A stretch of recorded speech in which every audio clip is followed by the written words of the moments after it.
नमस्कार विद्यार्थियों, स्वागत करती हूँ मैं आपका हमारी आज की इस वीडियो में। आपको एडगेट अभ्यास पुस्तिका मिल गई हैं जो कि आपको स्कूल में जा कर के जमा करनी है। तो मैं आज हिंदी की भाषा भारती की कक्षा 8वीं की आपको बताने जा रही हूँ। और अभी तक चैनल को सब्सक्राइब नहीं किया तो सब्सक्राइब जरूर कर लें और वीडियो को बिना स्किप किए अंत तक जरूर देखें। वीडियो को लाइक करें, कमेंट करें। और मैंने इसका पहला दूसरा अध्याय करा दिया है, तो आप मेरी इसकी प्लेलिस्ट में जाके देख लें, आपको इसका पहला और दूसरा अध्याय मिल जाएगा। आज मैं कक्षा 8 की हिंदी की जो कि आपका तीसरा अध्याय है वो कराने जा रही हूँ। तो वीडियो को बिना स्किप किए अंत तक ज़रूर देखें और चैनल को सब्सक्राइब कर लें। आने वाली सारी वीडियो की नोटिफिकेशन आप तक पहुँच जाएगी। चलिए देखते हैं अपन कक्षा 8 का, है ना। 8 की आपको हिंदी देखनी है आज और इसके चैप्टर्स देखने हैं। तो चलिए इसका तीसरा अध्याय क्या अपन ने वर देवी करा दिया है और आत्मविश्वास भी मैंने करा दिया है। इसके बाद तीसरा अध्याय करवाना है जो कि जिसका नाम है मध्य प्रदेश की संगीत विरासत। क्या नाम है? मध्य प्रदेश की संगीत विरासत। चलिए इस चैप्टर को आज अपन करते हैं, देख लेते हैं। अपना एक तीसरा अध्याय आ गया है जिसका नाम है मध्य प्रदेश की संगीत विरासत। इसका पहला प्रश्न क्या है? लेखक ने किसे संजीवनी कहा है? धन को, कि स्वास्थ्य को, कि संगीत को, कि विद्या को? तो इसमें क्या आ जाएगा? इसमें सी नंबर का सही है। संगीत को क्या कहा है लेखक ने? संजीवनी। तो दूसरा क्वेश्चन देख लेते हैं। इसका दूसरा क्वेश्चन में क्या है? प्रतिदिन शब्द में कौन सा समास है? तत्पुरुष समास, की अव्ययी समास, की द्वंद्व समास, की कर्मधारय समास? तो इसमें अव्ययी समास आ जाएगा बी नंबर का। इसके बाद देख लेते हैं तीसरे में क्या है? भारत रत्न लता मंगेशकर को स्वर कोकिला क्यों कहा जाता है? क्योंकि वे सुरीली गायिका थी, है ना। क्या थी? सुरीली गायिका थी। तो इसमें बी नंबर का सही हो गया है। देख लेते हैं चौथे में क्या है? संगीत का सामाजिक महत्व कब बढ़ता है? कब बढ़ता है? तो उसमें सी नंबर का सही हो जाएगा। जन साधारण को प्रभावित करने के लिए संगीत का सामाजिक महत्व बढ़ता है। चौथा क्वेश्चन हो गया है। इसके बाद देख लेते हैं पांचवा। चौथा क्वेश्चन हो गया है, इसके बाद देख लेते हैं पांचवा क्वेश्चन। पांचवें क्वेश्चन में क्या है? पांचवा क्वेश्चन देख लेते हैं। पांचवें क्वेश्चन अति लघु उत्तरीय प्रश्न है। इसका प्रश्न क्या है? मैहर को संगीत का तीर्थ क्यों कहा जाता है? तो इसका उत्तर क्या हो जाएगा? संगीत की महागंगा तानसेन के बेहट के ग्वालियर होती हुई मैहर भी पावन करती है। मैहर की शारदा भवानी का पुण्य तीर्थ प्रख्यात सरोद वादत उत्ताज अलाउद्दीन खां को पाकर संगीत का तीर्थ हो गया है। चलिए पांचवा क्वेश्चन हो गया। इसकी बात देख लेते हैं छठवां क्वेश्चन। छठवें क्वेश्चन में क्या है? लताजी की सफलता का मूल मंत्र क्या था? तो उत्तर में क्या जाएगा? वे अपनी दिनचर्या के प्रति सदैव सचेत रहती हैं। उनकी इच्छा शक्ति ही उनकी सफलता का मूल मंत्र है। तो छठवां क्वेश्चन हो गया है। देख लेते हैं इसके बाद सातवां क्वेश्चन। चलिए देखते हैं इसके बाद सातवां क्वेश्चन। सातवें क्वेश्चन में क्या है? जिस समाज में कला का स्थान नहीं है वह कैसा हो जाता है? तो उत्तर में आ जाएगा, कहा जाता है कि जिस समाज में कला का स्थान नहीं होता वह समाज ही प्राणहीन हो जाता है। तो यहाँ से यहाँ तक सातवां क्वेश्चन हो गया। इसके बाद देखते हैं आठवां क्वेश्चन। आठवें क्वेश्चन में क्या है? मध्य प्रदेश की संगीत अकादमी उस्ताद अलाउद्दीन खां के नाम से किया है?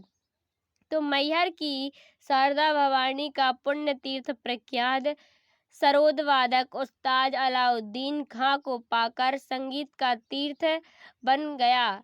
गीतों की सुरमय ध्वनियाँ आज भी उस्ताद की याद दिलाती हैं, अतः मध्य प्रदेश की संगीत अकादमी अलाउद्दीन खां के नाम से ही है। तो आठवां क्वेश्चन हो गया। इसके बाद देख लेते हैं लघु उत्तरीय प्रश्न। लघु उत्तरीय प्रश्न का 9वां क्वेश्चन। इसमें क्या है? संगीत संजीवनी कैसे बनता है? तो उत्तर क्या आ जाएगा? आराधना, साधना और प्रार्थना ने संगीत को संजीवनी बनाया। अतीत से वर्तमान तक मध्य प्रदेश अपने इतिहास में संगीत के भी कीर्तिमान स्थापित करता चला आ रहा है। संगीत की शक्ति से द्वीप जलाना और वर्षा कराना संगीत की साधना की वजह है। तो इस प्रकार 9वां क्वेश्चन हो गया है। देख लेते हैं 10वां प्रश्न। 10वें प्रश्न में क्या है? लताजी को समूच राष्ट्र की गायिका क्यों कहा जाता है? तो उत्तर में आ जाएगा, लता मंगेशकर ने हर भाव, धर्म और भाषा के गीतों में अपने स्वर को संजोया है, इसलिए उन्हें समूचे राष्ट्र की गायिका कहा जाता है। 10वां हो गया है। इसके बाद देखते हैं 11वां क्वेश्चन। देश कब धन्य हो जाता है? तो उत्तर में आ जाएगा, जिस समाज में कुमार गंधर्व जैसे संगीत प्रेमी पैदा हो जाते हैं, देश धन्य हो जाता है। तो 11वां क्वेश्चन हो गया है। इसके बाद देख लेते हैं 12वां क्वेश्चन। 12वें क्वेश्चन में क्या है? समाज प्राणहीन कब हो जाता है? तो जिस समाज में कला को स्थान नहीं दिया जाता, वह समाज प्राणहीन हो जाता है। इसके बाद 13वां क्वेश्चन दीर्घ उत्तरीय प्रश्न है, देखते हैं क्या है।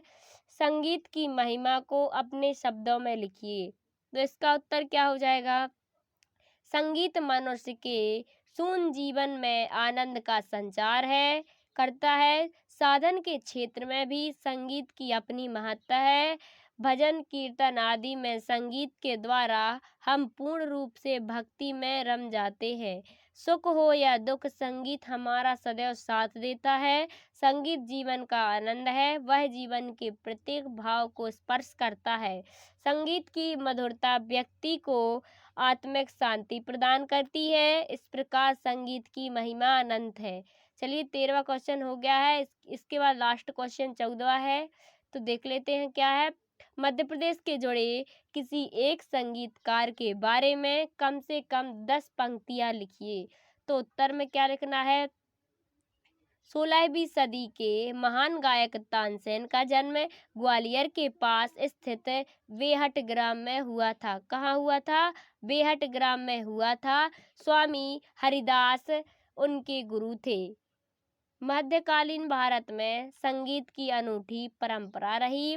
यह परंपरा ग्वालियर घराने से प्रारंभ हुई। ग्वालियर के राजा मानसिंह तोमर ध्रुपद गायन के प्रेरणा और संगीत प्रेमी थे। ग्वालियर मध्य प्रदेश में अखिल भारतीय तानसेन समारोह कीर्तन दिवसीय आयोजन किया जाता है।